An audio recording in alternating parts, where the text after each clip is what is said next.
ప్రభు యొక్క వాక్యాన్ని జ్ఞాపకం చేసుకుందాం. దేవుని యొక్క వాక్యంలో నుండి కొన్ని విషయాలు మనకు తేటగా కనబడుతూ వస్తున్నాయి. యేసుక్రీస్తు ప్రభు యొక్క జీవితం గురించి మనం ధ్యానించినట్లయితే ఆయన యొక్క జీవితంలో ఆయన ఎలా కనుగొనబడ్డాడు అన్నది కొన్ని విషయాలు బైబిల్లో ఉన్నాయి. అయితే ఉదయకాల సమయంలో మనం జాగ్రత్తగా అర్థం చేసుకున్నట్లయితే అపోస్తలుడైన పౌలు హెబ్రీయులకు రాసిన పత్రిక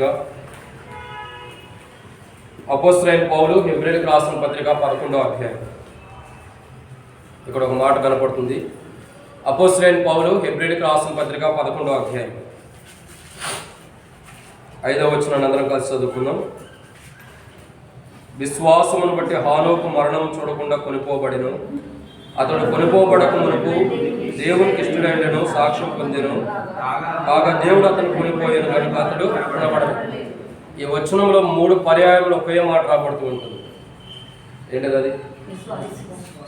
ఈ వచనంలో 3 పర్యాయములు ఒకే మాట మనకు కనబడుతుంది. అదే కొనిపోబడటం. సో బైబిల్ ఏమంటుందంటే కొనిపోబడ్డాడు అని బైబిల్లో రాయబడుతూ వచ్చింది. కాబట్టి ఈ ఉదయకాల సమయంలో ప్రభు యొక్క వాక్యాన్ని మనం జాగ్రత్తగా అర్థం చేసుకున్నట్లయితే ప్రభు దగ్గరికి కొనుక్కోబడటం అన్నది చాలా ప్రాముఖ్యమైన విషయం. ఈ భూమి మీదతోనే ముగింపు కాదు. ప్రభు వస్తే ప్రభు దగ్గరికి మనం కొనుక్కోబడటం అన్నది చాలా గొప్పదనం. కాబట్టి ఇక్కడ ఏమంటాడంటే హానోకు అనే వ్యక్తి ఉన్నాడు, మరణం చూడకుండా కొనుక్కోబడ్డాడు. సో ప్రతి క్రైస్తవుడి యొక్క జీవితము ఈ హానోకు యొక్క జీవితాన్ని మనం మరొకసారి ధ్యానిద్దాం. ఎందుకంటే హానోకు మరణం చూడకుండా కొనుక్కోబడ్డాడు అంటే అర్థం ఏంటంటే ఇది భౌతికంగా జరిగేటటువంటి మరణం కాదు, ఆత్మీయ మరణం అన్నది మన దృష్టిలో మనం అర్థం చేసుకోవాల్సినటువంటి ఒక కోణంగా మనకు తెలియపరచబడుతుంది. అయితే ఉదయకాల సమయంలో మనం దేవుని యొక్క వాక్యాన్ని జాగ్రత్తగా అర్థం చేసుకున్నట్లయితే ప్రభు యొక్క లేఖన భాగం నుంచి ఒక మాటను మనం జ్ఞాపకం చేసుకుంటూ వస్తున్నాం, కొనుక్కోబడేను. కాబట్టి హానోకు మరణం చూడకుండా కొనుక్కోబడ్డాడు. సో మనం కూడా మరణం చూడకుండా కొనుక్కోబడాలనేది ప్రభు యొక్క ఉద్దేశం. కాబట్టి ఇది అందుకే సాదృశ్యంగా హానోకు యొక్క జీవితాన్ని మనకి మరొక పర్యాయము పాత నిబంధన మార్చి పాత నిబంధన దాటి కొత్త నిబంధన అనేక పత్రికలు దాటిన తర్వాత రాయబడుతూ వచ్చింది. ఎందుకంటే మరొకసారి మీరు కొనుక్కోబడతారు, అది గుర్తుంచుకోండి అని ప్రభు యొక్క వాక్యం మనకి హెచ్చరిస్తున్నటువంటి అనుభవం కనబడుతుంది. అయితే ఉదయకాల సమయంలో మనం ప్రభు యొక్క వాక్యాన్ని ధ్యానించినట్లయితే మొదటిగా ఆరాధనలో మనం చూస్తున్నటువంటి మొదటి మాటను చూసినట్లయితే యేసుక్రీస్తు ప్రభు వారు కొనుక్కోబడక మునుపు జరిగినవి ఏంటి? ఆయన కొనుక్కోబడ్డాడు. యేసు ప్రభు వారు కూడా ఎలా కొనుక్కోబడ్డాడు? అపోస్తల కార్యం చూసినట్లయితే మేఘముల చేత కొనుక్కోబడిన అనుభవం కనపడుతుంది. కాబట్టి ఇక్కడ మనం దేవుని యొక్క వాక్యాన్ని జాగ్రత్తగా అర్థం చేసుకున్నట్లయితే యేసుక్రీస్తు ప్రభు వారు ఎలా కొనుక్కోబడ్డాడో అలాగే మరలా వస్తాడని బైబిల్ హెచ్చరిస్తుంది. అయితే ఇక్కడ మనం ధ్యానించాల్సిన అంశం ఏంటంటే యేసు ప్రభు వారు కొనుక్కోబడక మునుపు ఓ రకంగా మనకు అర్థం కావాల్సింది ఏంటంటే యేసు ప్రభు వారు పరమునకు ఎత్తబడక మునుపు అంటే కొనుక్కోబడక మునుపు ఆయన జీవితం ఎలా ఉంది? ఇక్కడ మనం జాగ్రత్తగా అర్థం చేసుకోవాల్సిన కోణం ఏంటంటే యేసుక్రీస్తు ప్రభు వారు కొనుక్కోబడక మునుపు జరిగిన పరిస్థితులు ఏంటి లేదా సందర్భాలు ఏంటి అనేది కూడా మనం ఆలోచించవచ్చు. దాంట్లో మొదటి మాటను మనం ధ్యానించే మునుపు ప్రభు నడిపింపు కొరకై చిన్న ప్రార్థన. ప్రేమ కలిగిన పరలోకమందున తండ్రి, పరిశుద్ధమైన దేవ, మీకు వందనాలు. మీ ప్రియకుమారుడు మా ప్రభును మా రక్షకుడైన ప్రభు యేసుక్రీస్తు ప్రభు వారి పేరట మరొకసారి ఉదయకాల సమయంలో మీ పరిశుద్ధమైన పాదములకు వస్తున్నాం. ప్రభు జ్ఞాపకం చేసుకునండి. ఉదయకాల సమయంలో ప్రభు మీ ఆత్మ నడిపింపును మాకు అనుగ్రహించి మనం ప్రార్థిస్తున్నాం. ప్రభు మరి కోటికి ఆరంభం నుండి ఆరంభ ప్రార్థన నుంచి పాటల్లో కూడా ఇప్పటి వరకు మీరు సహాయం చేసినందుకు వందనాలు. తిరిగి ప్రభు మరి మిమ్మల్ని ఆరాధించడం కొరకై, మిమ్మల్ని మహింపరచడం కొరకై ఆరాధన వర్తమానంలో పెద్దలను జ్ఞాపకం చేసుకోండి. ప్రభు నిలబడేవాడిని నేను నిలబెట్టేది మీరు, మాట్లాడేవాడిని నేను మాట్లాడించేది మీరు, మాలో ఆత్మ ఉన్నప్పటికీ ఆత్మను అభిషేకించేది మీరు.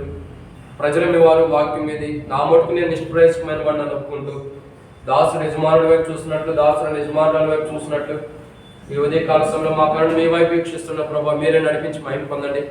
మా దేహం నుండి ప్రతి బలహీనతను మీరు క్షమించి సరిచేయమని ప్రార్థిస్తూ శత్రుకార్యాలు ఏర్పరచమని ఉదయకాల సమయంలో మిమ్మల్ని ఆరాధించే విషయం ఎంతో మాకు దీవెనకరంగా, ఆశీర్వాదకరంగా, క్షేమకరంగా, మేలుకరంగా చేయమని ప్రార్థిస్తూ మీ నడిపింపు కోరుకుంటూ మాతో మాట్లాడమని వచ్చిన మా హృదయాలకి ఎట్లా మిమ్మల్ని గర్భాచి ఆరాధించాలో కూడా మీ వాక్యం ద్వారా మాకు బయలుపరచమని ప్రభు యేసుక్రీస్తు నామం పేరిట విశ్వాసంతో ప్రార్థిస్తున్నాము తండ్రి, ఆమేన్.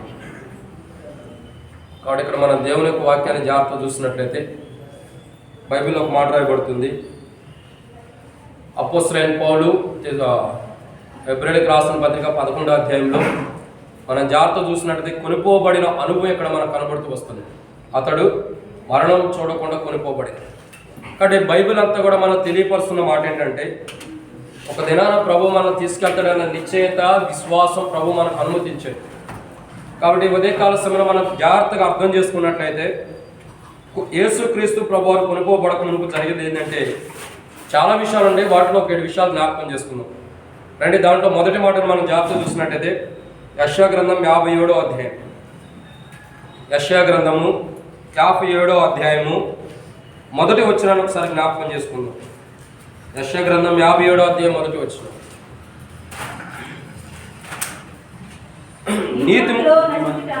నీతిమంతులు నశించుట చూచి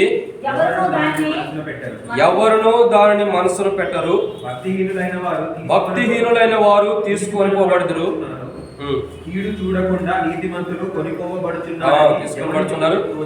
కీడు చూడకుండా నీతిమంతులు కొనుక్కోబడుతున్నారని ఎవరికి. కాబట్టి ఇక్కడ మనం జాగ్రత్తగా అర్థం చేసుకోవాల్సిన మొదటి కోణం ఏంటంటే, యేసుక్రీస్తు ప్రభువారు కొనుక్కోబడక మునుపు జరిగినటువంటి మొదటి ప్రాధాన్యమైనటువంటి విషయం ఏంటంటే, బైబిల్లో రాయబడి చాలా ఉంటాయి. దాంట్లో ఒకటి మనం ధ్యానించినట్లయితే ఆయన నీతిమంతుడిగా ఇక్కడ మనకు కనబడుతూ వస్తున్నాడు. ఎలా ఉన్నాడు? నీతిమంతుడు. సో యేసుక్రీస్తు ప్రభువారు కొనుక్కోబడక మునుపు ఒక నీతిమంతుడిగా భూమి మీద జీవించిన వాడు ఉన్నాడు. సో అయితే ఇక్కడ విషయం ఏంటంటే, మనం దేవుని యొక్క వాక్యాన్ని చూసినట్టు ఆనోకు యొక్క జీవితాన్ని కూడా మనం చూస్తూ వచ్చినట్టయితే అతడు కొనుక్కోబడే సమయం ఎలా ఉందంటే నీతిమంతుడిగా జీవించిన అనుభవం కనబడుతుంది. అతడు నీతిమంతుడై దేవునితో 300 సంవత్సరాలను జీవించిన అనుభవం మనకు కనబడుతూ వస్తుంది.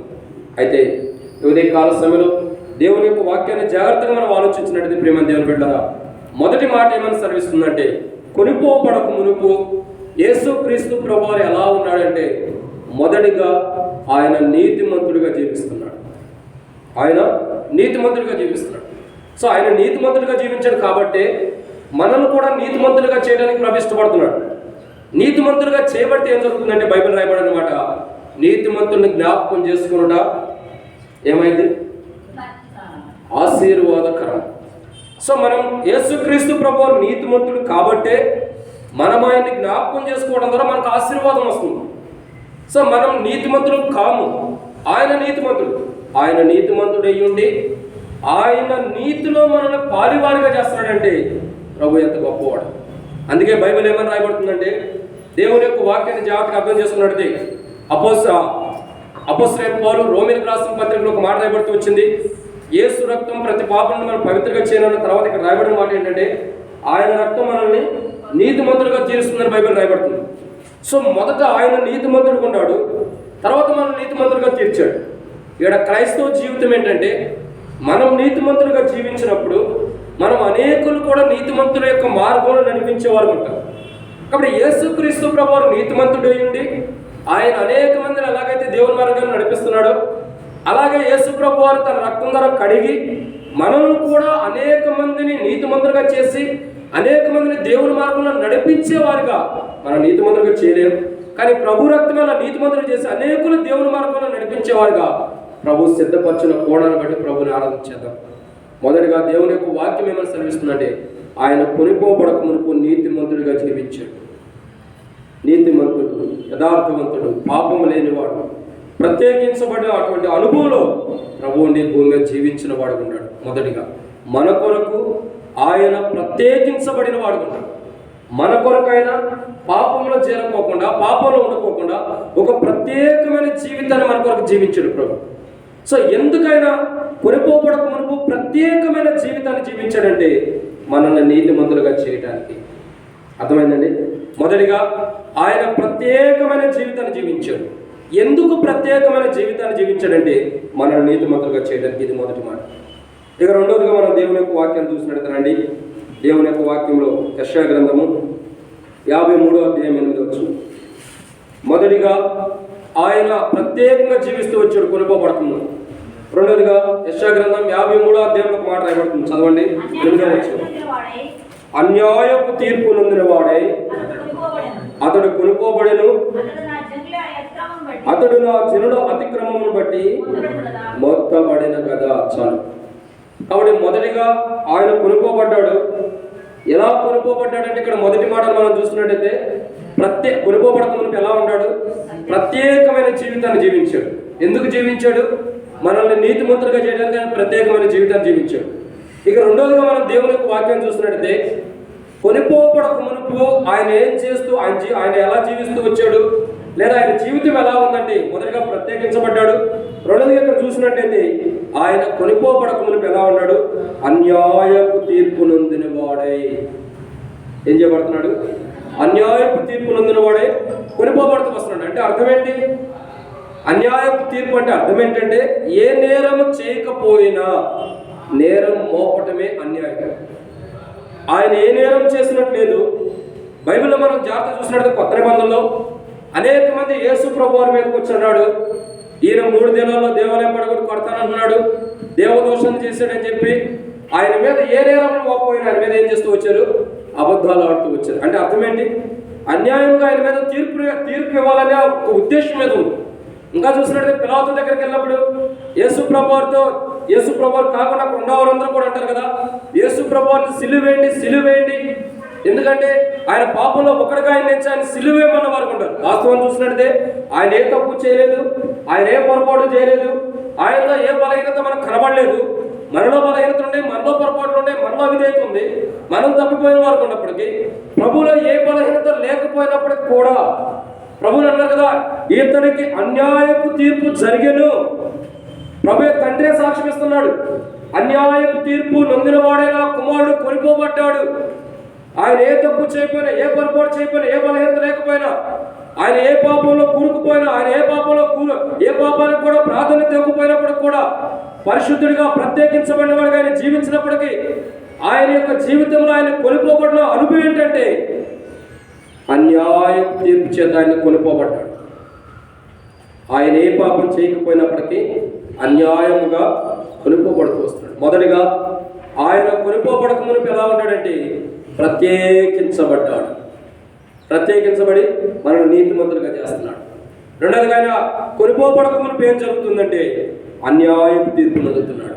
అంటే ఏ తప్పు, ఏ పొరపాటు, ఏ పాపం చేయకపోయినా అన్యాయంగా అంటే చాలాసార్లు మనం అంటూ వస్తాం.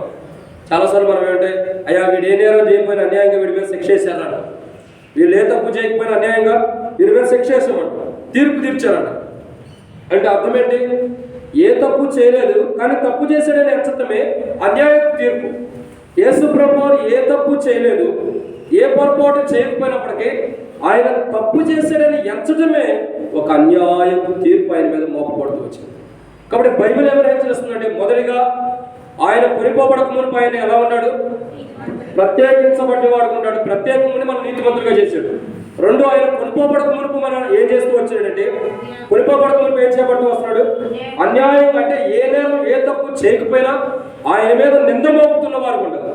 మూడోదిగా ఆయన కొనుక్కోబడక మునుపు ఎలా ఉన్నాడంటే రండి దేవుని యొక్క వాక్యాన్ని జాగ్రత్త చూసినట్టే యెషయా గ్రంథము యోహాను సువార్త 19:34 వచ్చిన యోహాను సువార్త 19:34 యోహాను సువార్త 19:34 వచ్చిన సైనికుల్లో ఒకడు ఈటతో ఆయన పక్కన పొడిచిరి. చాలండి. కాబట్టి ఇక్కడ మనం మూడో మాటను చూస్తున్నాము. యోహాను సువార్త 19:34 వచ్చిన ఒక మాట ఉంది. ఆయన కొనుక్కోబడక మునుపు మొదటిగా ఎలా ఉన్నాడు? ప్రత్యేకంగా జీవించి మనల్ని నీతిమంతులుగా చేశాడు. రెండు, ఆయన కొనుక్కోబడక మునుపు ఏం చేస్తూ వచ్చాడు? ఏం జరుగుతూ వచ్చింది? ఆయనకి అన్యాయం అంటే ఏ తప్పు చేయకపోయినా ఆయన తీర్పు నొందిన వాడు ఉన్నాడు. మూడోదిగా ఆయన కొనుక్కోబడక మునుపు ఏం జరుగుతూ వచ్చిందని బైబిల్లో చూసినట్టు ఇక్కడ రాయబడినటువంటి మూడో మాటను చూసినట్టు ఆయన దేహము హింసించబడెను. మూడోదిగా ఆయన కొనుక్కోబడక మునుపు ఎలా ఉన్నాడంటే హింసించబడ్డాడు. మొదటిగా ఆయన జీవితాన్ని చూసినట్టయితే నీతిమంతులు కూడా మనం ప్రత్యేకించి నీతిమంతులు చేశాడు. రెండు, అన్యాయ తీర్పు నొందాడు. మూడోదిగా చూసినట్టయితే ప్రభు కొనుక్కోబడక మునుపు ఎలా ఉన్నాడంటే బైబిల్లో రాయబడిన మాట ఆయన దేహము హింసించబడుతుంది. అక్కడ అంటాడు కదా, యోహాను సువార్త 19:14 ఏమంటాడండి? చదవండి ఆ మాట. సైనికుల్లో ఒకడు ఈటతో ఆయన పక్కన పొడిచెను. చాలా. కాబట్టి ఇక్కడ మనం దేవుని వాక్యం చూసినట్టయితే ఆయన దేహాన్ని ఏం చేస్తున్నారంటే చిత్రహింసలు పెడుతున్నారు. ఏం చేస్తున్నారు? చిత్రహింసలు పెడుతున్నారు ఆయన దేహాన్ని. అంటే ఆయన దేహాన్ని నల్లగొట్టడానికి, హింసించడానికి ఇష్టపడుతున్నారు. ఆయన కొనిపోకూడక మునుపు ఏం చేయబడుతూ వచ్చాడంటే హింసించబడ్డాడు. ఎలా హింసించబడుతూ వచ్చాడు? చాలా మంది యొక్క జీవితాలు చూసినట్లయితే ఆయన తల మీద ముళ్ళ కిరీటం పెట్టి కర్రలతో ఆయన తలను బొత్తి ఆయన తలలో నుంచి రక్తం వస్తుంటే అనేకులు చూసి నవ్విన వారు ఉన్నారు. ఇంకా చూసినట్లయితే ఆయన కొట్టిన వారు ఉన్నారు, ఆయన గుద్దిన వారు ఉన్నారు, ఆయన హింసించిన వారు ఉన్నారు, ఆయన గాయపరిచిన వారు ఉన్నారు, ఆయన్ని ఎంతో హింసించి బాధ పెట్టిన వారు కూడా కనబడుతున్నారు. అయితే బైబిల్ ఏమంటుందంటే ఆయన ఎంత హింసించబడ్డాడో అంతగా దేవుని దగ్గరకు కొనిపోబడిన అనుభవం కనబడుతుంది. కాబట్టి ప్రభువారు కొనిపోబడక మునుపు మూడోగా ప్రభువారికి జరిగినటువంటి దారుణమైన సంఘటన ఏంటంటే ఆయన దేహము హింసించబడింది.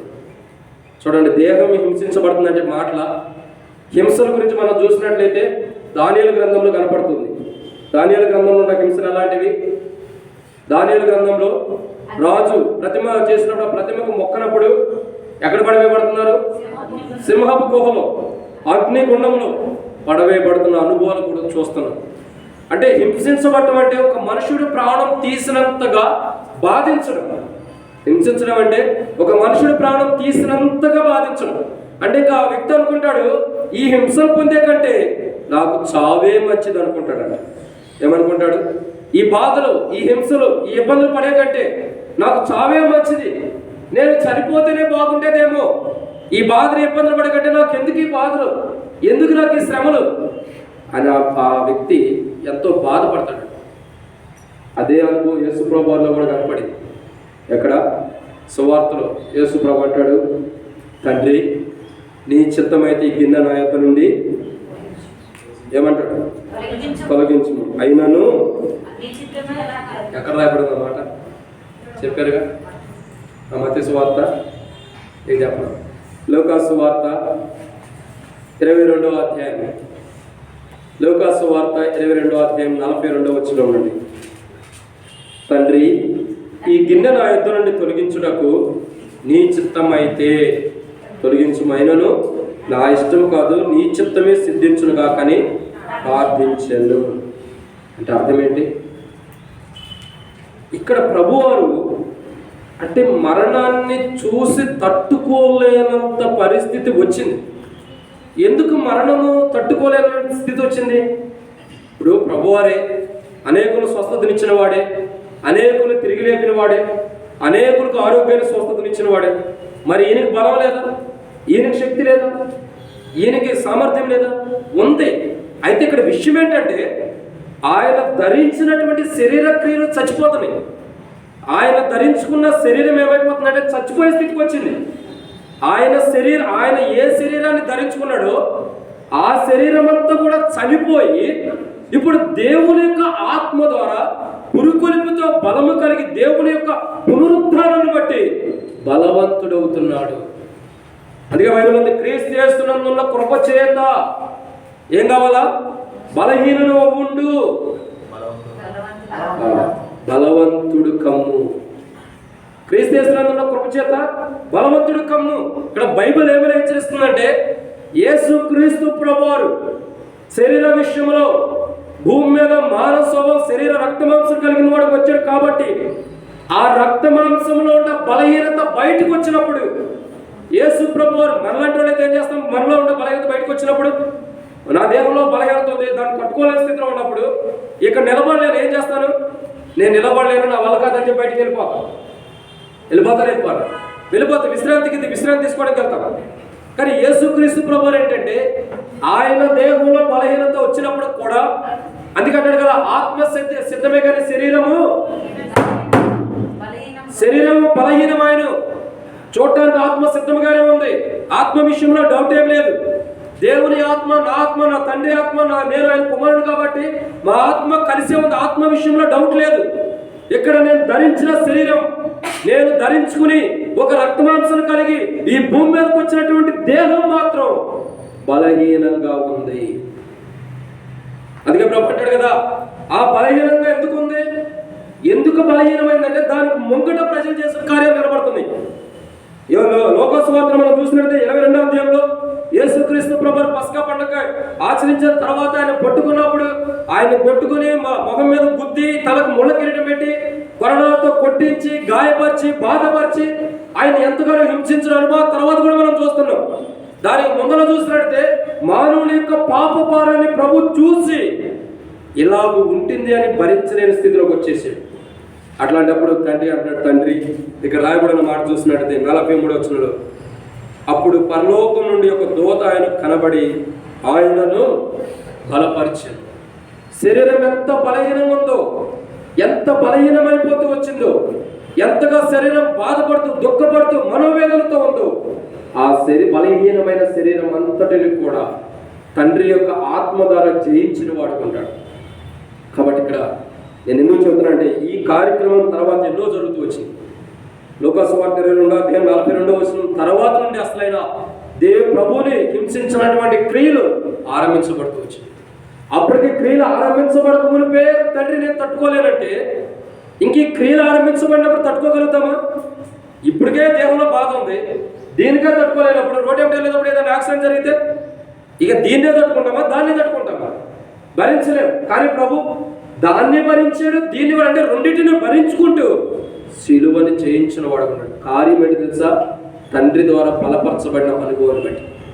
ఇక్కడ విషయం ఏంటంటే ఆయన కొనిపోబడక మునుపు దేహం అంతా కూడా బలహీనపరచబడుతూ వచ్చింది. దేహం అంతా కూడా బలహీనమైపోతుంది. ఇంకా చెప్పాలంటే ఆయన దేహాన్ని గురించి మనం దేవుని యొక్క వాక్యం చూసినట్టయితే ఆ దేహం అంతా కూడా బలహీనత కంటే కూడా హింసించబడిందని మనం చెప్పుకోవచ్చు. ఆయన దేహం అంతా ఏమైంది? హింసించబడింది. అనేకుల ద్వారా హింస పెట్టిన వారు ఉన్నారు. మామూలుగా కాదు, మనం హింసించబడటం వల్ల తక్కువ. చాలామంది మనం అనుకుంటే మన మీద హింసించబడుతున్నామని. మనం హింసించబడేది మాటల ద్వారానే హింసించబడతాం, ఎదుటి వ్యక్తి మాటలను బట్టి. కానీ ప్రభు క్రియాపూర్వకంగా అన్ని విషయాల్లో కూడా హింసించబడ్డాడు. మాటల ద్వారా హింసించబడ్డాడు, చేతల ద్వారా హింసించబడ్డాడు. అనేక మంది కొట్టి గాయపరిచి అనేక మంది ప్రభుని ఏం చేస్తూ వచ్చారు? ఆయన దేహాన్ని హింసించారు. అంటే ఆయన కొనిపోబడక మునుపు ఆయన ఎలాంటి జీవితాన్ని మన దగ్గర జీవించాడంటే హింసించబడిన అనుభవంలో ఉన్నాడు. ఎవరి కోసం ఈ హింసించబడటం అంటే మనల్లో కూడా ఆయనతో పాటు కొనిపోవటానికి మన కొరకు ఆయన హింసించబడ్డాడు. ఇక 4వదిగా ఆయన కొనిపోబడక మునుపు ఏం జరుగుతుంది? రండి ప్రభు యొక్క వాక్యాన్ని చూసినట్లయితే లోకాసువార్త 23వ అధ్యాయం 39వ వచనం. లోకాసువార్త 23:39. వ్రేలాడ వేయబడిన ఆ నేరస్తుల్లో ఒకడు ఆయనను దూషించుచు, నీవు క్రీస్తువు కదా, చాలా. కాబట్టి ఇక్కడ మనం చూస్తున్నటువంటి ఎన్నో మాట ఇది 4. మొదటిగా ఆయన కొనిపోబడక మునుపు ఆయన జీవితం ఎలా ఉంది? మొదటిగా ప్రత్యేకంగా జీవించాడు. ఎందుకు? మనం నీతిమంతులుగా చేయడం. 2 అన్యాయపు తీర్పు నొందాడు. 2వదిగా 3 ఆయన దేహం హింసించబడింది. 4వదిగా ఆయన బైబిల్లో చూసినట్లయితే యేసుక్రీస్తు ప్రభువు వారు కొనిపోబడక మునుపు జరిగింది ఏంటంటే 4వదిగా రండి లోకసువార్త 23వ అధ్యాయం 39వ వచనం రాయబడుతూ వచ్చింది. ఏముంది అక్కడ? వ్రేలాడ వేయబడిన వారిలో. అంటే అర్థమేంటి? ఆయన కొనిపోబడక మునుపు 4వదిగా ఏం జరుగుతూ వచ్చింది? వ్రేలాడదీయబడుతూ వచ్చాడు. సహజంగా మనం వేలాడదీసేవారిని ఎవరిని వేలాడదీస్తాం? ఇంకా చెప్పాలంటే మనం రోజు వేలాడదీ దాని మీద వేయబడుతూ వేస్తాం. ఏంటిది అది? బట్టలు వేస్తాం. ఎప్పుడు? ఒక శుభలాగా ఒక కట్టులాగా ఏదో ఒకటి కట్టి ఉంటుంది మనకు దండెము. దాని మీద ఏం చేస్తాం? బట్టలు ఆరేస్తాం. ఆరేసినప్పుడు కింద బట్టలకి ఏముంటుంది? కింద కానుకుంటే వచ్చి కొంతమంది దండలు అనుకుంటేనండి. కొంతమంది గృహాల్లో ఉన్న దండలు ఏం చేస్తాయి? తాడుతో కట్టి కింద కానుకుంటాయి. కానీ ఎక్కడ ఉన్నది కింద కానుకునేటటువంటి విధానంలో లేదు. ఇక్కడ ఆరవేయబడినటువంటి చర్మపు సొక్కాయి ఇక్కడ ఆరవేయబడింది ఏంటంటే చర్మపు చొక్కా. ఎవరా చర్మపు చొక్కా అంటే యేసు ప్రభువే. ఆయన ఆరవేయబడుతూ వచ్చాడు భూమికి ఆకాశానికి మధ్యలో. ఏ మానవుడు చేయని అద్భుతమైన కార్యం, ఏ మానవుడు చేయనటువంటి గొప్ప కార్యం, ఒక పాపాత్ముడైన మనుషుడి కొరకు భూమికి ఆకాశానికి మధ్యలో ఓ రకంగా చెప్పాలంటే ఉరివేయబడిన వాడిలాగా వేలాడదీయబడిన వాడు ఉన్నాడు. ఉరివేయబడిన వారైనా సరే చూస్తే కాళ్ళు కింద కింద కొట్టుకుంటా ఉంటారు. ఎప్పుడైనా చూసారా? చూడలేదు. చూస్తే మీకు ఎక్కడ తెలిసింది? ఉరేసుకున్న వాళ్ళు చూసారా? ఎప్పుడన్నా చూసారా? ప్రాక్టికల్ లైఫ్ ఉందా మీకు? ప్రాక్టికల్ లైఫ్ వేసుకున్నారా? ఊరేసుకున్న వాళ్ళు ఉన్నారా? లేరుగా? మంచోళ్ళే. మళ్ళీ అన్న గుర్తు చేసాడు వాక్యం అని చెప్పి వేసుకుంటారేమో. అట్లాంటిది ఏమి కాదు. ఉరివేయబడిన వాళ్ళు ఎలా ఉంటారంటే పైన ఒక కొంకు ఉంటుంది, దాన్ని తాడు కట్టుకుంటారు. తాడు కట్టిన తర్వాత మెడకు కుచ్చు పెట్టుకుంటారు. కింద ఏదో స్టూల్ ఉంటుంది, ఆ స్టూల్ నెట్టేసిన తర్వాత ఏమైతే కింద కాళ్ళు వేలాడతాయి. కొట్టుకుని కాసేపు కాళ్ళు అనే ఫ్రీగా ఉంటాము. కొట్టుకుని కోసేపటికి ఏమవుతాడు? చచ్చిపోతాడు. ఇది మానవుడు భూమికి ఆకాశానికి మధ్యలో వేలాడవేయబడితే జరిగేటటువంటి సందర్భం. అయితే యేసుక్రీస్తు ప్రభువారు భూమికి ఆకాశం మధ్యలో వేలాడదీయబడినప్పుడు ఈయన కాళ్ళు కొట్టుకుంటాయా? ఎందుకు కొట్టుకోవట్లేదు? మేకులతో కొట్టారు. అంటే అర్థం ఏంటి? ఓ రకంగా చెప్పాలంటే కట్టి వేయబడిన అనుభవం. కట్టేశారంటే అర్థం ఏంటి?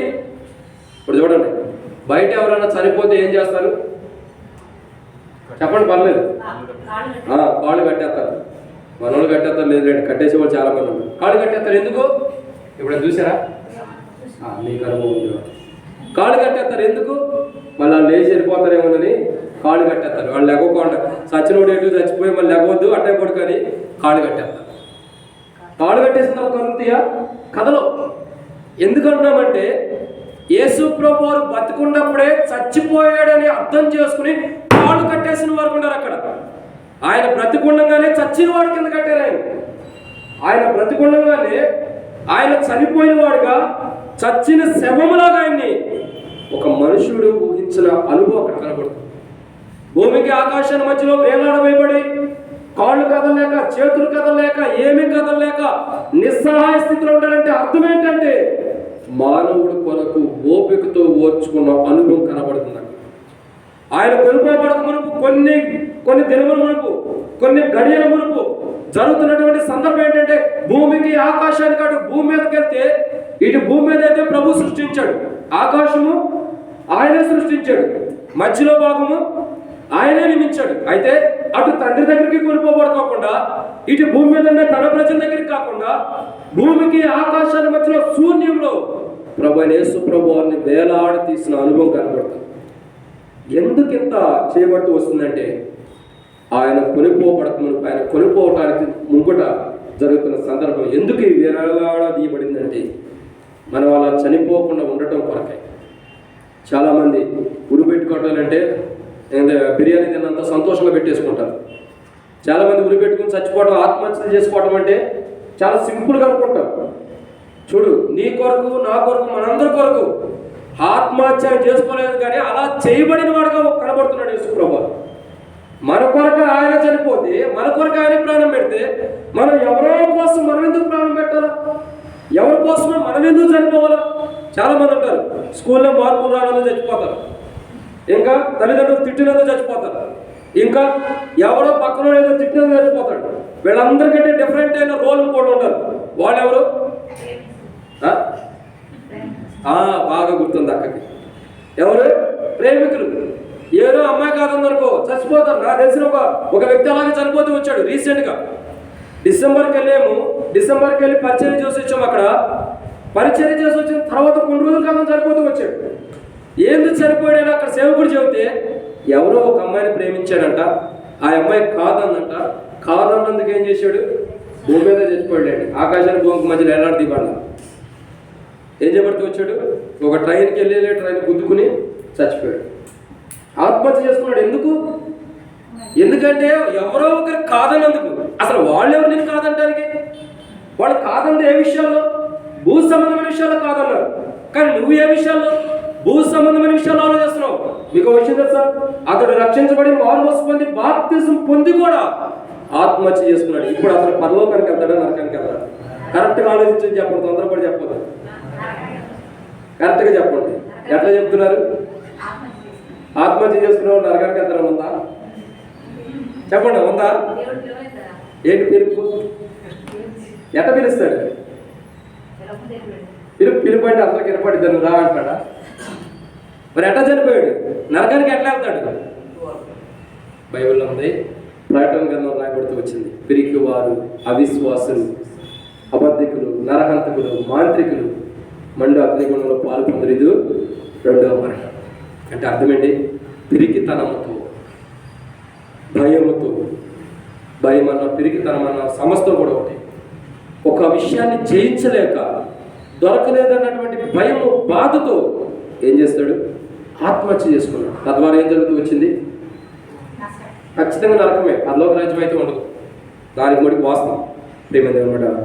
కానీ ఈయన పిరికితనంతో వేలాడదీయబడ్డ, అనేకుల్లో ధైర్యాన్ని నింపడానికి ఆయన వేలాడదీయబడినప్పుడు అనేకుల్లో మనం కూడా ఉన్నాం.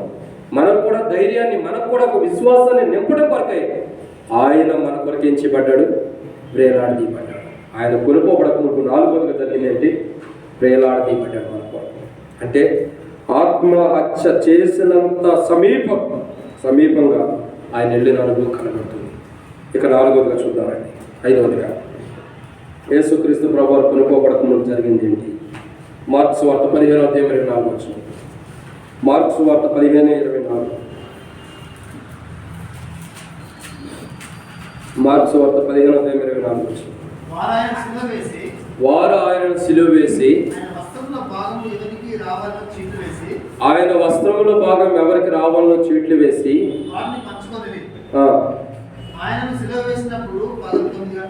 చాలా. కాబట్టి ఇక్కడ మనం చూస్తున్న ఎన్నో మాట ఇది 5వదిగా. మొదటిగా ఆయన కొనుక్కోబడక ముందు జరిగిందేంటి? ప్రత్యేకమైన జీవితాన్ని జీవించాడు. ఎందుకు? మన నీతిమంతులు చేయడానికి. 2, అన్యాయం తీర్పు, అంటే ఏ తప్పు చేయకపోయినా ఆయన మీద నేరం మోపుతూ వచ్చింది. 3, ఆయన దేహము హింసించబడుతూ వచ్చింది, అంటే ఆయన ఎవరిని హింసించలా కానీ ఆయన దేహం హింసించబడింది. 4, ఆయన యేసుక్రీస్తు ప్రభువు కొనుక్కోబడక ముందు జరిగిందేంటి? 4వదిగా వేలాడదీయబడ్డాడు. అంటే ఉరివేయబడిన అనుభవంలోకి ప్రభు వచ్చాడు. ఎవరి కోసం? మన కోసం. ఇక 5వదిగా మనం చూస్తున్నట్లయితే మార్క్స్ వార్త 15:24 ప్రకారం ఇక్కడ రాయబడిన మాట, కొనిపోబడక ముందు ఆయన ఏం చేస్తున్నాడు? తనకు కలిగినవన్నీ కోల్పోతాడు. ఇక్కడ ఏమన్నా చదవండి మరొకసారి.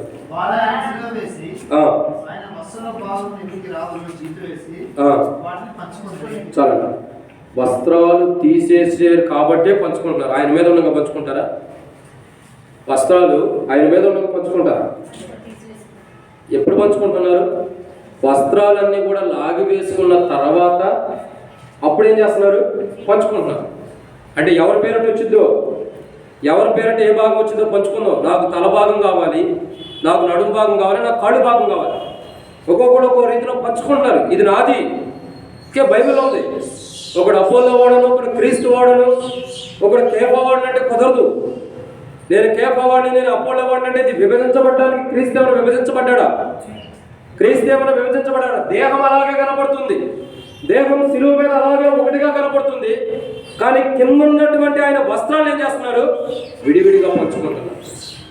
మన జీవితాలు అలా ఉంటాయి. ముందున్న క్రీస్తు అలాగే ఉంటాడు, కానీ మనలో ఉన్నటువంటి విధానాలు, మన మనస్తత్వాన్ని బట్టి మనం కొన్ని భాగాలుగా విడగొట్టేవారిగా, విభజించుకునేవారు.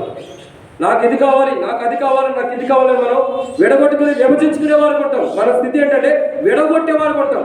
కానీ మనం ఎంత విడగొట్టిన వారు ఎలాంటి అనుభవాలు ఉంటారంటే, యేసు ప్రభు వారు వస్త్రాలు ఎలాగైతే పంచుకున్నారో ఆ అనుభవాలు ఉంటారు. కానీ యేసు ప్రభు వారి మటుకి ఒకటే రీతిలో ఉంటాడు. ఆయన కాలు ఒకటి తీసుకోవాలా, చెయ్యి ఒకటి తీసుకోవాలా, తల ఒకటి తీసుకోవాలా, 2 కాళ్ళు 2 చేతులు వేరే వాడు తీసుకోవాలా. ఆయన దేహం అంతా కూడా ఒక్క చోటే పెట్టబడుతూ ఉంది. అంటే ఆయన అయితే విభజించబడాల, ఆయన వస్త్రాలు విభజించబడి. ఇక్కడ విషయం ఏంటంటే, తనకు కలిగినవన్నీ కూడా ప్రజలు ఏం చేసుకుంటారు? తీసేసుకుంటారు. ఆయనంటూ ఏమీ లేదు. చివరికి ఆయన దేహం మీద ఉన్న వస్త్రాన్ని కూడా లాగేసుకున్నారంటే ఇంకా ఆయన దగ్గర ఏముంది? ఆయనలో ఉన్న ప్రభావాన్ని తీసుకున్నారు, ఆయనలో ఉన్న మహిమను తీసుకున్నారు, ఆయన ద్వారా అద్భుతాలు జరిగించుకున్నారు, ఆయన ద్వారా స్వస్థతను పొందారు, ఆయనలో ఉన్న ప్రభావం అంతా ప్రజలు తీసుకున్నారు. ప్రభావమే కాకుండా ఆయన వస్త్రాలు కూడా తీసేసుకున్నారు. ఇంక ఈ వస్త్రాలు కూడా నీకెందుకు? నీకున్నవన్నీ అయిపోయినాయి, నీకున్నవన్నీ పోయినాయి కదా. పోయిన వాటి ఇది ఎందుకు? ఆ దేహమే ఎందుకో ఖాళీగా పెట్టుకో, దాన్ని ఎటు మేము తీసుకోలేము కాబట్టి నీ దేహం మీద ఉన్న వస్త్రాలను మాకు ఇచ్చేయి. చూడండి ఎంత దారుణమైన స్థితి. యేసుక్రీస్తు ప్రభువారిని ఐదవదిగా కొనుక్కోబడక ముందు తనకు కలిగినవన్నీ కూడా ఆయన కోల్పోతున్నాడు. ఒకటి కాదు, రెండు కాదు, సమస్తాన్ని కోల్పోతున్నాడు. సిలువలో ప్రాణాన్ని కోల్పోయాడు. ఇంకా చూసినట్టయితే తన ఆశల్ని కోరికల్ని కోల్పోతూ వచ్చాడు, చంపుకున్నాడు. ఇంకా యేసు ప్రభు చూసినట్టు కొనుక్కోబడక మునుపు చివరికి తన వస్త్రాలను కూడా కోల్పోయాడు. అంటే తనకు కలిగినవి కూడా కోల్పోయిన వాడు ఉన్నాడు. ఎందుకంటే కదా, నావన్నీ మీవి, మీవన్నీ నావే, నావన్నీ మీవే, మీ అన్నీ నావే. కాబట్టి ఆయన సమస్తం ఆయన కలిగినవన్నీ కోల్పోయాడు. చివరికి ఆయన సంపాదించుకుంది ఏంటంటే మనల్ని. ఆయన కలిగినవన్నీ కోల్పోయి సంపాదించుకుంది ఏంటంటే మనల్ని. ఇంకెవరిని సంపాదించుకోవాలి. అందుకే బైబిల్ రాబడుతూ వచ్చింది, అపోస్తలుల కార్యములు తన స్వరక్తం ఇచ్చి సంపాదించిన సంఘము. ఇక్కడ చూసినట్టే లోక సువార్తలు చూసినట్టే యేసు ప్రభువు సిలువ వేసిన తర్వాత ఆయన వస్త్రాలను కూడా పనిచేసుకున్నాడంటే తన కలిగిన వాటన్నిటిని కూడా తీసివేసుకుంటున్నారు అందరూ. కానీ తాను సంపాదించుకుంది ఏంటంటే భూ సంబంధమైన విషయాలు కాదు, ఆయన సంపాదించుకుంది. ఏం సంపాదించుకున్నాడు? స్వరక్తం ఇచ్చి సంఘాన్ని సంపాదించుకున్నాడు. అనేక మంది ప్రజలను సంపాదించుకున్నారు. అనేక మంది క్రీస్తు రక్తం ద్వారా కడిగి అనేక మందిని తన బిడ్డలుగా చేసుకున్నాడు. తనకు వస్త్రాలు లేకపోయినా తనకు ఒక కుటుంబాన్ని ముడికి సిద్ధపరచుకున్నాడు. ఎంత ధన్యత! ఆయన యేసుక్రీస్తు ప్రభువు కొనుక్కోబడక ముందు జరిగింది ఏంటంటే ఆయనకు వస్త్రాలు లేకపోయినా ఆయనకంటూ ఒక సంఘాన్ని సమకూర్చుకున్నాడు. ఆయనకంటూ కుటుంబాన్ని సిద్ధపరిచాడు. ఆ కుటుంబమే మనమయ్యింది. ఇక ఆరోదిగా ఆయన కొనుక్కోబడక ముందు ఏం జరిగిందో చూద్దామండి. దేవుని వాక్యం లూకాసు వార్త 24వ అధ్యాయం 26 వచనం. లూకాసు వార్త 24వ అధ్యాయం 26 వచనం. నేను ఎందుకు త్వరగా ముగిస్తున్నానంటే వర్షాలు ఉంటాయి కాబట్టి త్వరగా ముగిచ్చేస్తే మీరు త్వరగా ఇంటికి వెళ్తారన్న ఉద్దేశం మీద త్వరగా ముగించబడుతుంది. లూకాసు వార్త చదవండి అన్నమాట. 24వ అధ్యాయం 26వ వచనం.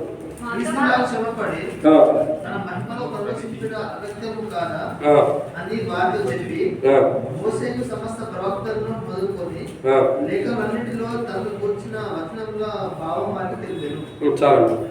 కాబట్టి ఇక్కడ మనం దేవుని యొక్క వాక్యాన్ని జాగ్రత్తగా అర్థం చేసుకుంటే ఇంకొక మాట కూడా ఇంకో చోట కూడా రాయబడుతూ వచ్చింది. యేసుక్రీస్తు ప్రభువారు సిలువ వేయబడిన టైంలో జరిగింది ఏంటంటే ఆయన హృదయంలో ఏం చేస్తూ వచ్చారు? బల్లెపోటు పొడుస్తూ వచ్చి బతికుండాడా లేదా, ఆయన బ్రతికుండాడా లేదని బల్లెపోటు పొడిచినప్పుడు ఏమైంది? ఆయన హృదయంలో నుండి ఏం జరుగుతూ వచ్చింది? నీళ్లు రక్తముగా మారి ఏమవుతూ వచ్చినాయి? నీళ్లు రక్తముగా మారి ప్రవహించింది కదా. అయితే ఇక్కడ విషయం ఏంటంటే ఆయన కొనుక్కోబడక మునుపు జరిగిన మరొక సందర్భం ఏంటంటే మన ప్రాణం అంటే అర్థం ఏంటి? రక్తం. బాగా గుర్తుపెట్టుకున్నారు. ఇది ఒకటి మాట. ప్రాణం అంటే రక్తమే. రక్తం పోయినంతగా అంటే సిలువలో ఆయన వేయబడినప్పుడు ఆయన హృదయంలో బల్లెపోటు పొడిచినప్పుడు చూడండి, సహజంగా ఏ వ్యక్తులైనా గుండె దగ్గర కొద్దిగా రక్తం ఉంటుంది. దేహంలో అంతా పోయినా గుండె దగ్గర కొద్దిగా రక్తం ఉంటుందండి, ఎంతో కొంత రక్తం ఉంటుందండి. ఆ ఉన్న రక్తాన్ని కూడా మనుషులు పీల్చేసుకుంటున్నారు. అరే కొద్దిగానే ఉన్న మనిషి అంతా అయిపోయాడు కదా, మనిషి దేహంలో ఉన్న ప్రతి రక్త పుట్టి అయిపోయింది కదా, ఇంకేం లేదు కదా, చివరి రక్త పుట్టి వరకు కూడా ఆయన కార్చారు కదా. ఇంకా గుండె దగ్గర ఉన్న రక్తం ఏం చేసుకుంటాం? మొత్తం కార్చిన తర్వాత కొద్దిగా కావాల్సి వచ్చింది మనిషికి. ఆ కొద్దిగలోనే మానవుడికి రక్షణ ఉంది.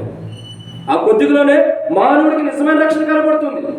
ఆయన హృదయంలో వచ్చినప్పుడు ఆ గుండె లోపల ఉన్న రక్తము కూడా బయటకు ఏం చేయబడుతుంది?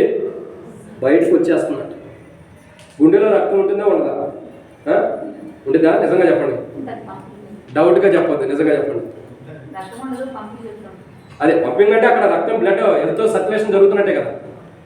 అంటే ఈయన్ని హింసించినప్పుడు, ఈయన హృదయంలో బల్లెపడి పెడిచినప్పుడు ఆ హృదయంలో ఉన్నటువంటి రక్తం ఎలా తిరుగుతూ నీరుగా మారి తిరుగుతున్నప్పుడు ఆ ఏదైతే రక్తం ఉందో అది కూడా బయటకు వచ్చేసిందంట.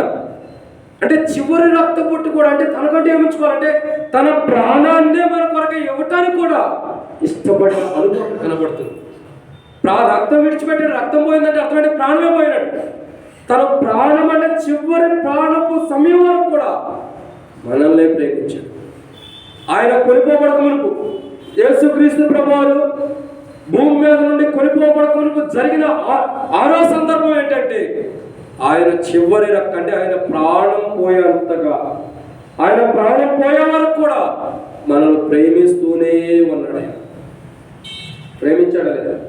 అందుకంటాడు సిలువ వేయబడినటువంటి స్థలంలో ఒక చక్కటి శ్రేష్టకరమైన మాట ప్రభు పలుకుతాడు. ఏమని? తండ్రి, వీరేమి చేయించున్నారో వీరెరుగురు కనుక వీరిని క్షమించు. ఎంతటి తీయనైన మాట. తండ్రి, వీరేం చేస్తున్నారో వీరు ఎరుగురు, వీరికి తెలియదు.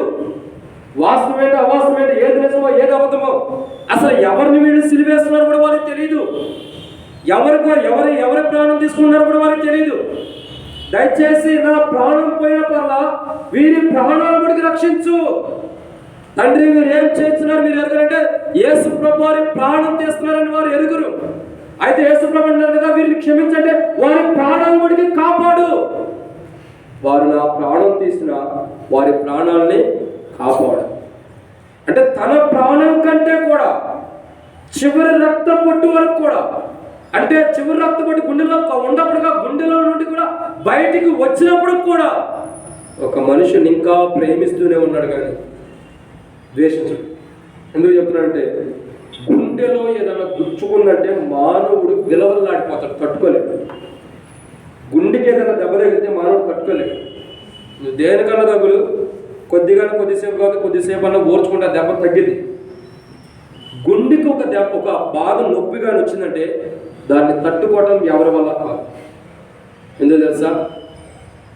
హార్ట్కి తగిలినటువంటి దెబ్బ చాలా దారుణమైంది. ఎందుకంటే మా కుటుంబంలో అలాంటి విషాదం జరిగింది కాబట్టి చెప్పగలుగుతున్నాను. అంత ముందు కూడా చెప్పాను మీకు. ఎందుకు ఇలా చెప్తున్నానంటే మా మేనమామ కొడుకు ఒక అతను బైక్ మీద వెళ్తూ ఉండగా ఒక యాక్సిడెంట్ జరిగింది. జరగడం ద్వారా ఏమైంది, ఈ గుండె వెళ్ళి ఒక రాయికి ఇట్లా కొట్టుకోవడం ద్వారా ఈ చిన్న గుండె ఏమైపోయింది, ముక్కలుగా పీసులుగా అయిపోయింది. ఆ దెబ్బ తగిలిన తర్వాత అతడు ఎట్లా ఉన్నాడని చెప్పలేకపోతున్నాడంట. పక్కన ఉన్నవాడిది ఈ యొక్క చెయ్యంతా కొరికే భుజమంతా కొరికేస్తున్నాడంట. అంటే ఆ వ్యక్తులకి ఏమైందంటే తిక్కొచ్చేసి పిచ్చిగా ఉండి చెప్పుకోలేక గుండె దగ్గర ఏదైపోతుంది. ఇప్పుడు చూడండి, ఎవరికైనా గ్యాస్ పెడితే ఎలా ఉంటుంది? అబ్బా నా గ్యాస్ పెట్టింది బాగుందని అనుకుంటామా? గ్యాస్ పెట్టింది బాగుంది అనుకుంటారా? ఏమైంది?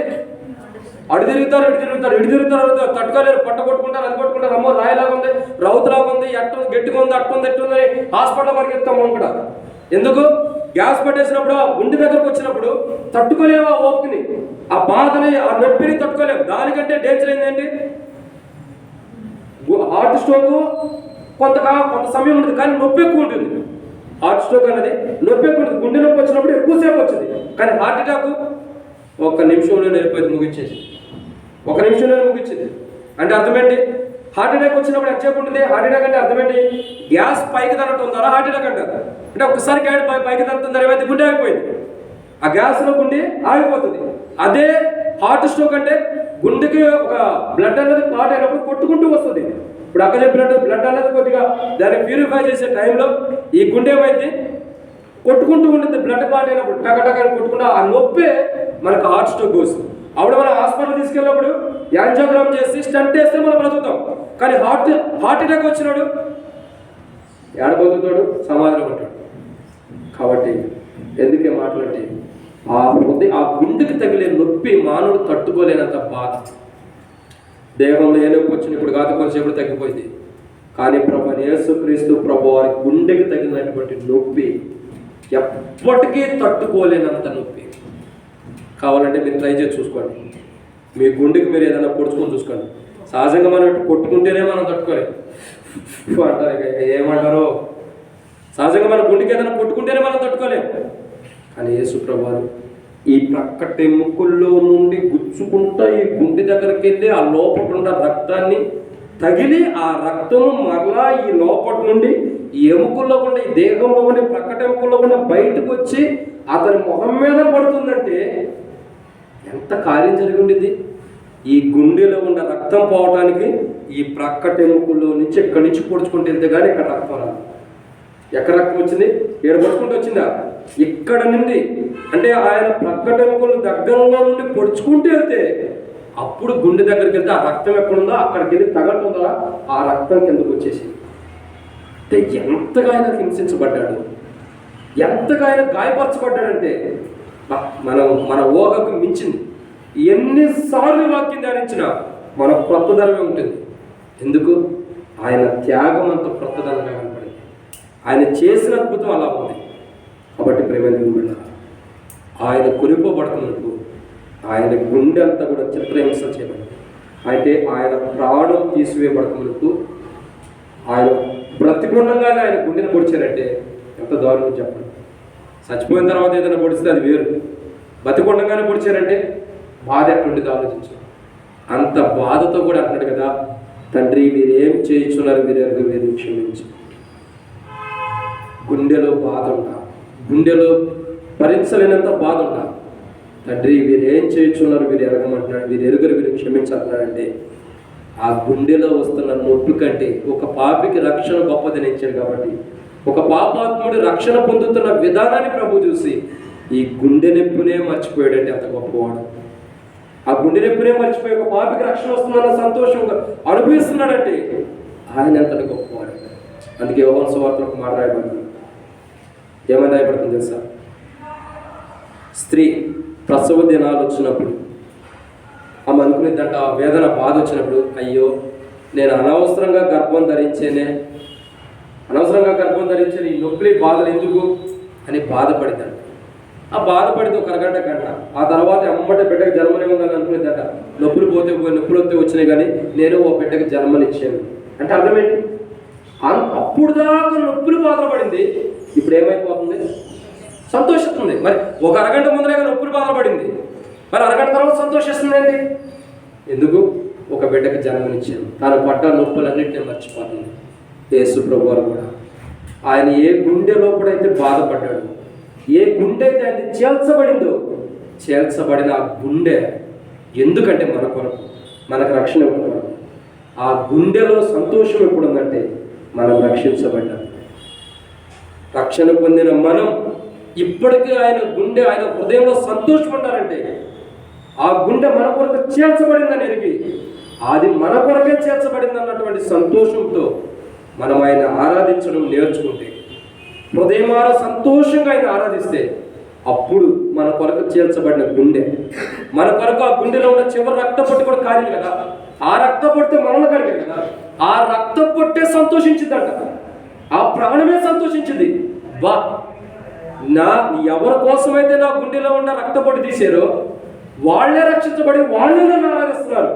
నాకు ఆ తగిన నొప్పి కంటే వీళ్ళు ఆరాధించిన సంతోషమే నాకు గొప్పదని ఆ నొప్పి అంతటిని మర్చిపోయి మనం చేసే ఆరాధన బట్టి ప్రభు సంతోషిస్తాడు. ఎంత గొప్పవాడు! ఆ నొప్పిని మర్చిపోతున్నాడు. చూడండి, మన బాధలు ఉన్నప్పుడు ఎవరైనా మన దగ్గరికి వచ్చి సంతోషకరంగా నాలుగు మాట చెబితే ఎట్లుండేది? నవ్విస్తే నవ్వుతారా? ఏడుతారా? కానీ ప్రభు అయితే నవ్వుతున్నాడు. ఎందుకు? అందరూ నవ్వుతారు. బాధలు ఉన్న వాళ్ళ దగ్గరికి వచ్చి నాలుగు మాటలు చెబితే సంతోషంగా నవ్వుతాడు. యేసు ప్రభువుకు మనం ఇచ్చే సంతోషం ఏంటంటే ఆరాధన. ఆయన మన కొరకై చేర్చబడినటువంటి గుండె లోపటి నుంచి వచ్చిన రక్తం ద్వారా కడగబడిన మనం ఏ రక్తం ద్వారా కడగబడ్డామో దాన్ని తలపోసుకుంటూ ఆయన్ని ఆరాధించడమే ఆయనకిచ్చే మన సంతోషం. కాబట్టి ఆయన కొనిపోబడకం, యేసుక్రీస్తు ప్రభువారు భూమి మీద నుంచి కొనిపోబడక మునుపు యేసు ప్రభువారికి జరిగినటువంటి సందర్భం ఏంటంటే, ఆ రోజుగా ఏం జరుగుతూ వచ్చింది? ఆయన ప్రాణాన్ని చివరి వరకు కూడా మన కొరకు బలిగా అర్పించాడు. ఇక 7వ మాట చూసి మనం ఆరాధన ప్రవేశిద్దాం. రండి, 7వ మాట యెషయా గ్రంథం 53 అధ్యాయం 8 వచ్చింది. యెషయా గ్రంథం 53:8. అన్యాయపు తీర్పు నొందిన వాడై అతడు కొనిపోబడెను.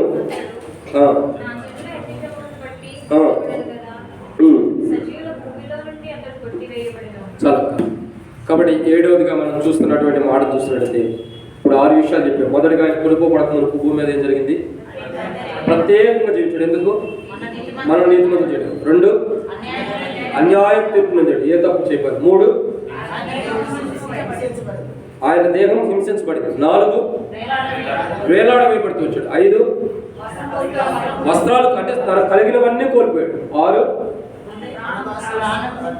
తన ప్రాణాన్ని కూడా మన కొరకై చివరి వరకు కూడా బలిగా అర్పించేసాడు. 7వదిగా ఆయన కొనిపోబడక ముందు జరిగిన 7వ సందర్భం ఏంటంటే బైబిల్ అనేటువంటి సజీవుల యొక్క లోకంలో నుండి ఆయన కొట్టివేయబడ్డాడు. అంటే అర్థమేంటి? సజీవుడిగా ఆయన ఉండటానికి ఈ భూమి మీద ఉన్న మనుషులు ఇష్టపడరు. ఆయన కొనిపోబడక మునిపి ఏం జరిగిందంటే అసలు ఆయన వెళ్ళిపోతాడు.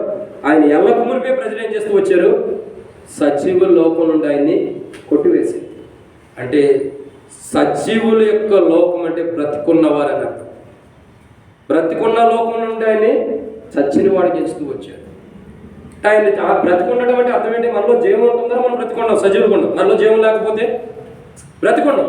కాబట్టి యేసు ప్రభువులో ఉన్న జీవాన్ని కూడా మనుషులు లాగేసుకున్నారు.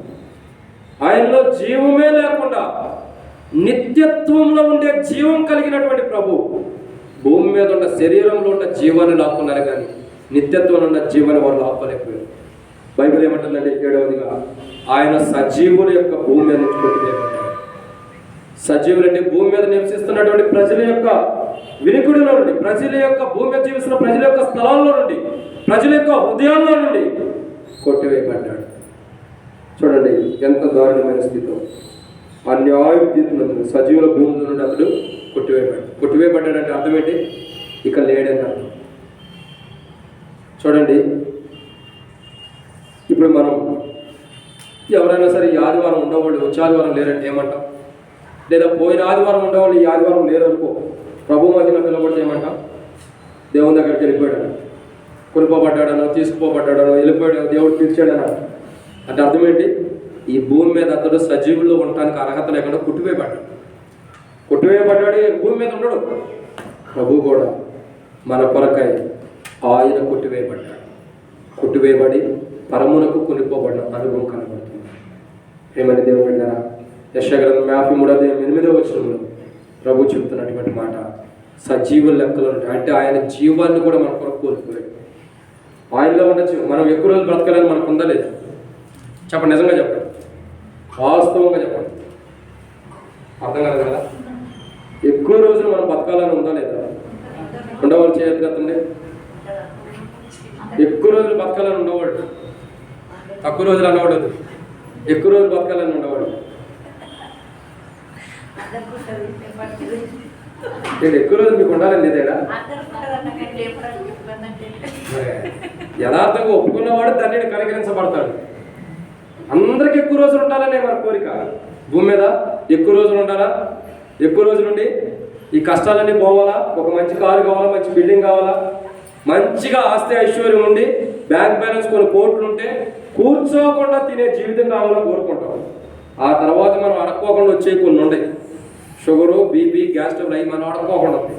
ఇది మనం అడిగి పొందుతాము, దేవుడే అడక్కోకుండా ఇచ్చేస్తాడు. ఇన్ని ఇచ్చినాడు, అవి కూడా నీకు ఎందుకైనా అవి కూడా తీసుకో. ఇన్ని కావాలని అడిగావు కదా, ఆస్తి కావాలి, ఇల్లు కావాలి, ధనం కావాలి, ఐశ్వర్యం కావాలి, డబ్బు కావాలి, అన్నీ అడిగావు. ఆడితో పాటు సమస్తం నీకు షుగర్, బీపీ కూడా వస్తుందా తీసుకుంటాడు. అప్పుడు ఏం చేస్తావు? ఎప్పుడో మొదట వచ్చినప్పుడు చెప్పి అన్ని ఉండాలి నోట్లో సేనే. ఏం ఉపయోగం? దేవుడు అన్నీ ఇచ్చాడు, ఆస్తి ఇచ్చాడు, డబ్బులు ఇచ్చాడు, ఐశ్వర్యం ఇచ్చాడు. కారులో వెళ్తే ఏసీ పడదు, ఇంకా ఆ డోర్స్ తీస్తేనేమో డస్ట్ అలర్జీ, దేనికి పని చేయలేము. ఇంకా మన జీవితం అంతా ఎట్లా ఉందంటే ముళ్ళ మీద వేసిన వస్త్రాలు లాగా ఉంది. గట్టిగా అయితే చిరిగిపోతాయి, గట్టిగా లాగపోతే గుచ్చుకుంటాయి. ఏం చేస్తాం? గుచ్చుకున్నా మెరుగ చేసిన ఏదో మెల్లిగా తీయడం ప్రయత్నిస్తాం, ఈరోజు చిరగనే జరిగింది. ప్రేమైన దేవుని బిడ్డలారా, మనం ఈ భూమి మీద ఉన్నప్పుడే దేవుని ఆరాధించగలుగుతాం. ఈ భూమి మీద ఉన్నప్పుడే సరి చేసుకోగలుగుతాం. ఈ భూమి మీద ఉన్నప్పుడే మన జీవితానికి ఒక మార్పు ఇక్కడ ఉంది. ఈ భూమి మీద నుంచి కొట్టివేసిన తర్వాత క్షమాపణ లేదు. ఇక మనం ఎంత క్షమాపణని అడిగినా కానీ ప్రయోజనం లేదు. అందుకే ఒక ధనవంతుడి దగ్గర లాజరు దగ్గర ధనవంతుడు అంటాడు కదా, అయ్యా నీ కుడి పార్శ్వంలో లాజరు బొట్టను వేలు, నీటిలో ముంచిన నాలుగు మీద చుట్టూ వేయి. ఎందుకు? ఇంకా నా వారు ఉంటారు, అనేక మంది భూమి మీద ఉంటారు వారు రక్షణ. ఎందుకు ఈ మాట చెప్తున్నామంటే, మన భూమి మీద ఉన్నప్పుడే, సజీవులు ఉన్నప్పుడే మనకు మార్పు చెందాలంటే ఒక సమయం భావిస్తాడు. ఈ భూమి మీద లేనప్పుడు ఇక మార్పు అనేది మనకు లేదు. నువ్వు చనిపోయిన తర్వాత క్షమాపణ అడగాలనుకుంటే అసంభవం, అది అసలు అసాధ్యమైన పనే కాదు. ప్రభువారు మన జీవాన్ని ఎందుకు కోల్పోయాడంటే, మనకు జీవం, మనల్ని ఎక్కువ రోజులు దేవుని రాజ్యంలో జీవింపజేయడానికి, మనం సజీవులుగా దేవుని రాజ్యంలో ఉండటం వరకు ఆయన మనకి ఇక్కడే మన కొరకే భూమి మీద జీవాన్ని కోల్పోయాడు. ఎందుకు? మనకు జీవాన్ని ఉంటాడు. ఆయన కొనుక్కోబడుతున్న యేసు ప్రభువు కొనుక్కోబడుతున్న భూమి మీద జరిగింది ఏంటంటే, ఆయన జీవాన్ని ఆయన కోల్పోయాడు.